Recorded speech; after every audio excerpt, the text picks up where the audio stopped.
I didn't really want to make this video because every time someone talks about dropshipping, the internet goes crazy. You either get the dropshipping is a scam crowd or dropshipping made me a millionaire overnight crowd.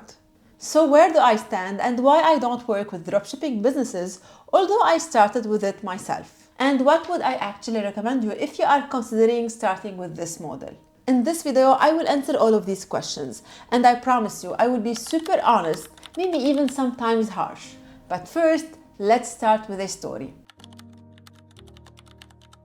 Back in 2014, I was part of what I like to call the second or maybe third generation of online entrepreneurs. And back then, everyone was building an online store.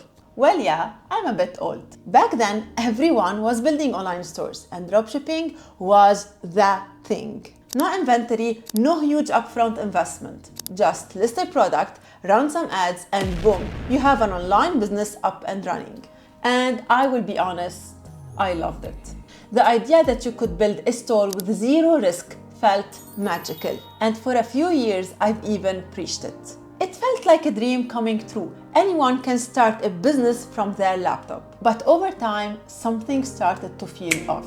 The more I worked with brands, the more I realized what I was building wasn't really a business. It was just a store that could disappear as fast as it grew.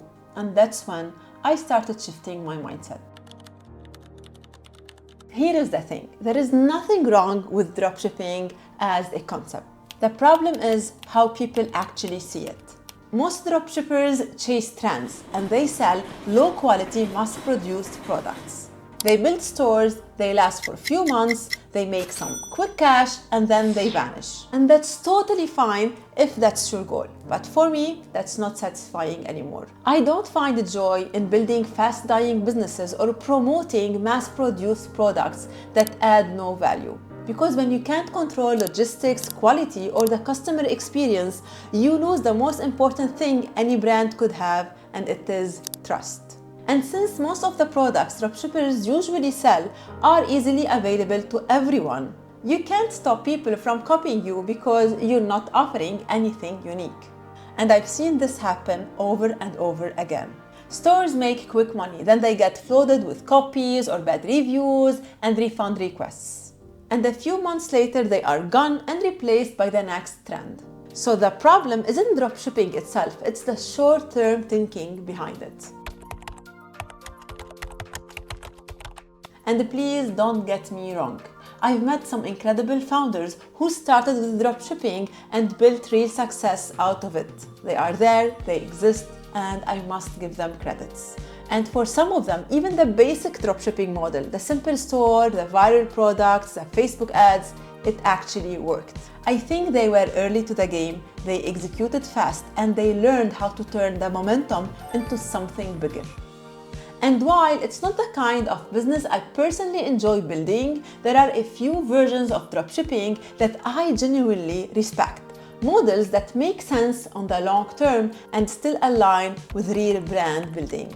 So the first case is when you build a community around your brand. So you're not just selling random products anymore, you're creating an experience around them. For example, I once came across a kids toy brand that started by dropshipping toys, but they added educational workshops, blog content, and parent resources, and that's what made them stand out.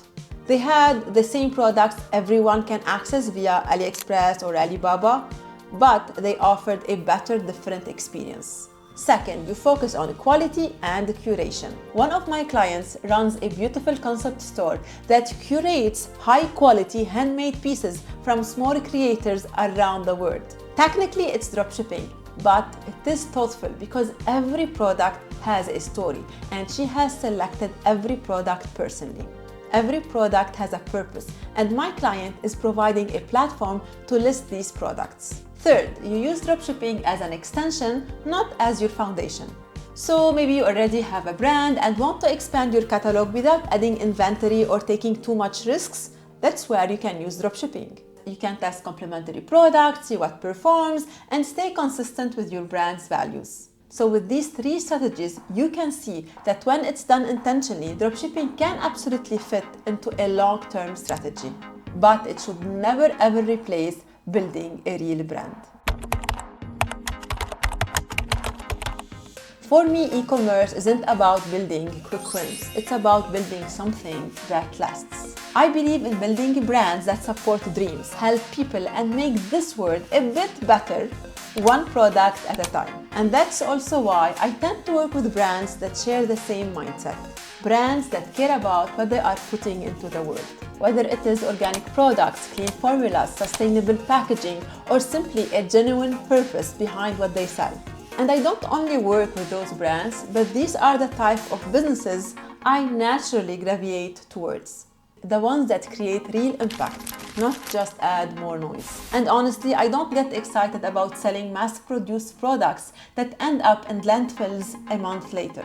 I'd rather help someone build a smaller, more intentional brand that people actually love and remember. To end this video, if you are just starting out, I'm not saying don't try dropshipping. It can be a great way to learn how marketing, ads, and e-commerce actually work. But don't stop there. Use it as a step, not as a destination. Because the world doesn't need another random online store, it needs brands that actually care. And if that's what you want to build, that's exactly what I teach every week on this channel. And if you are curious about knowing more about the brands I work with, there's a video in here where I showed you how I helped my clients move into almost $500,000 of sales in few months. So check it out and let me know if you liked it.